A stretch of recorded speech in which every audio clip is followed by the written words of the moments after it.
Hi Mindful listeners, I'm Andrea Justine and this is The Mindful Ear, a podcast about learning how to care for every aspect of your life holistically by holding space to curiously observe what thoughts and feelings are uncovered when sincerely reflecting on lived experiences. The goal of each episode is to deepen our connection with ourselves and discover ways to practice the values that matter to us most so that we can reshape our beliefs for more hopeful outcomes.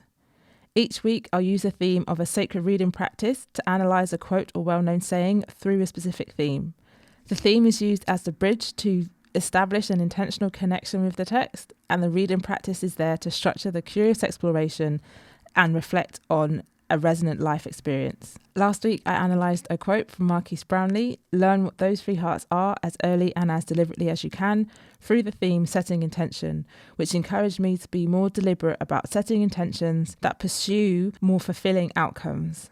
I hope you allowed yourself time to consider what intentions you could set to bring more moments of joy into everyday life.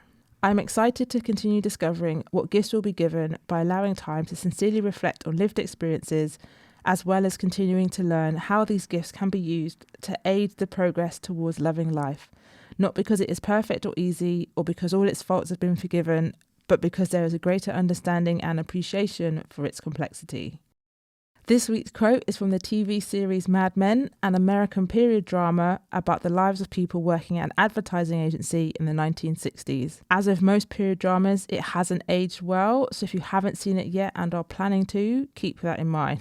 The quote comes from Peggy, who in this particular episode is the secretary of Don Draper. For those who don't know, Don Draper is the main character of the series. And after a day of being overexposed to Don's extramarital affairs, Peg is told by Joan, who is another secretary, though much more senior to Peggy, that it is her job to be the keeper of those secrets and make sure that no one finds out what they were not supposed to know. To which Peggy responds, "This job is odd." This week, we'll be using the sacred reading practice of Lectio Divina to analyse this quote through the theme expectations. Lectio Divina is a 4-part sacred reading practice. If you've listened to the first 2 episodes, you'll be familiar with the steps and how it is structured to ease you into uncovering something about yourself that might otherwise be overlooked. The first step of Lectio Divina is to read the text and consider what it is saying to you. This quote is really short. This job is odd. So it says to me that something about the job is irregular. It is quite clear on that, I think, that there is something about it that is not what it was thought or hoped it would be. Step 2 of Lectio Divina calls for any word or phrase that stands out. The word odd is what stands out to me when I read the quote, "This job is odd." It's the only word in the quote that gives any idea of Peggy's feelings. To me, odd is such a mild word to use, considering what Peggy is being asked to do, officially, unofficially, of course. Peggy is being asked to hold on to secrets that are not hers to own, and to be willingly caught in a web of lies about something she shouldn't really know anything about. Even though odd appropriately describes the absurdity of the task, a few other suitable words to describe it would also be unacceptable, frustrating, over-presumptuous, immoral, irritating. I could go on. I'm not wanting to give any plot points or storyline spoilers away, but this won't be the last time Peggy's expectations of the job and realities of the job are in conflict. Step 3 of Lectio Divina calls for contemplation of where the text touches your life. This is the step to consider where you feel a connection between the quote, the theme, and your lived experience. Have you experienced a situation where your expectations were considered strange or different to usual? Have you experienced a situation where someone's expectations of you were considered strange or unusual? Is there a close relationship with a friend, family member, or partner that has underlying expectations that could be considered odd? Has there been an interaction with someone that left you thinking, interesting? I find the connection to work easiest, most likely because it's where I've had the most odd experiences, at least of recent memory. I had a fair few odd experiences growing up in a town where I was the only person who looks like me in a classroom, but I'm sure we'll get on to reflecting on some of those experiences as this podcast develops. For now, though, I want to take time to contemplate my connection with the text and theme as it resonates to my many experiences at work, where my expectations of what the role could and should have been were not met. Truthfully, at the time, I didn't see it as an oddity. I saw it as unfairness, which often left me feeling frustrated and deflated. The main thing I found or find odd about working is the route of progression. Up until you start working a career job, all progression is done on merit and ability. That's how it's done through school and grassroots sports. Assuming participation is competitive with intention to do it at, some sort of semi-professional, professional level. And sure, there will be an element of well-liked children getting extra help to succeed, but at the end of the day, an unsubjective sporting event or exam will be the true test of ability. The world of work, however, it's not that clear cut.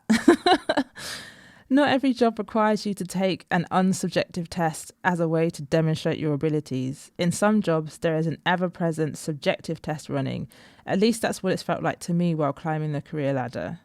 I started out in merchandising for an Arcadia brand, and I remember going through the competencies for my role as an MAA ahead of my appraisal, which is another ick of mine about working life, but we'll come back to it, I'm sure. As I'm reading through the competencies, I'm ticking off the doing things of the job. I'm feeling really pumped. I'm clearly nailing all my allocations, launching products on time, chasing in deliveries, getting the replan out to high priority stores. In my head, I'm thinking, I've got this in the bag. I can do this job with my eyes closed. But then it came to soft skills. And I know I can do all those things because you have to be hardworking and thoughtful, who communicates clearly and effectively in order to do all of the above to a high standard. But I didn't know I needed to use those soft skills not only to do the doing parts of the job effectively, I also needed to use them to raise my profile and demonstrate these skills to other people who are not on my team but part of the wider department or brand. However, in my mind, I'm still thinking, surely that's implied by the work getting done, hitting deadlines, sales improving, all that good stuff. As it turns out, that is not their belief of how raising your profile worked. So I failed. At least that is what it felt like to me, because I didn't get promoted following their succession planning. The other merchandisers could not corroborate the story that I had the skills and ability to be an AM, or because I had not raised my profile with them. I mean, it just got odder and odder. All of a sudden, I felt like I was being told all of these official, unofficial parts of my job that aren't on the job description, mind you, and don't really have an impact on the doing part of the job, but has a rather large impact on the ability to progress. It still hurts my feelings to this day. In my opinion, if you have the ability to do all elements of the job consistently well, you should get the merit. And because it's not always like that, for me, I find that odd. It's definitely different to what I expected it would be. Over the years, my response to these oddities has improved. When this happened the first several times, I felt like I had failed. I felt as if I had not lived up to the expectations of the role, that it was my expectation of the priority needing to be on consistently performing the doing parts of the job at a high standard that were wrong. And how could I be so silly not to see that? Which caused an internal conflict and a lot of frustration. I just kept wondering why, if I am an adult now, do I have to keep living up to other people's expectations? Why is being me not enough? Doing things the way that best suits my beliefs and abilities seen as incorrect?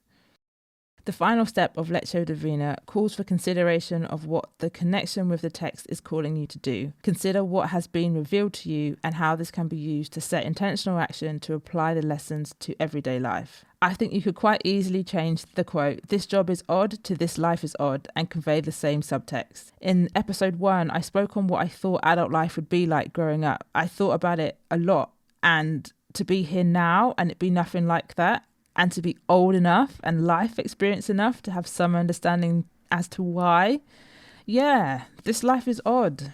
It's not what I strongly believed it would be. And I wonder if acknowledging when things were not what I believed they would be earlier in my career, if that would have eliminated or at least lessened the weight of the internal conflict I had. Truthfully, the conflict only ended when I was up against people whose expectations were very obviously ill-intended. It was only then that I was able to clearly see that expectations do not come with an unspoken rule to be fulfilled. I do not have to behave or act in accordance with someone else's expectations, especially if their expectations have ill intent and or conflict with my beliefs and core values. I feel the text is calling me not to dismiss my expectations just because they differ to someone else's, instead to validate them by acknowledging that there is a difference and then consider what to do about it.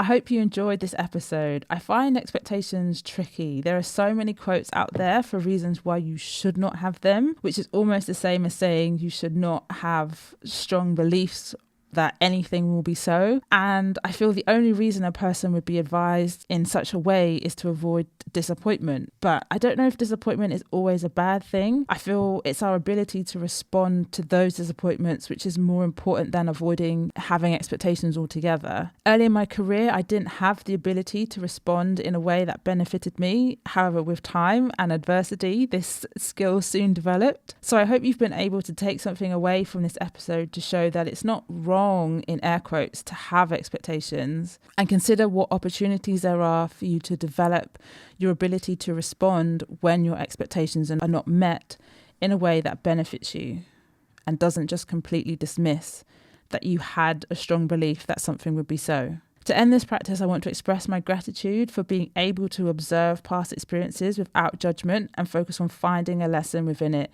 that will help to pursue more hopeful outcomes. The message I want to leave this week is related to how I have responded to disappointments earlier in my career. As you grow into adulthood, you'll be presented with many situations that are not quite what you believe they would be. Your conditioned response to disappointment is to blame yourself, to hold yourself responsible for the errors and the mistakes made. However, this conditioned ability to respond will not always be appropriate when facing disappointment. So I encourage you to be open to discovering alternative ways to respond to disappointments, as it is this improvement in your ability to respond that will make a greater impact on your overall well-being. You've been listening to The Mindful Ear. I'm your host, Andrea Justine. I would love to read where this quote resonates in your life in the comments, along with any thoughts you'd like to share about this episode. Next week, I'll be examining the quote, "Someone else's opinion of you is none of your business," through the theme identity.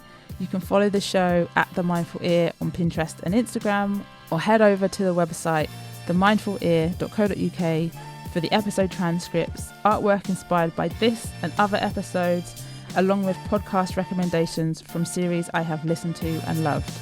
Take care, and thanks for tuning in.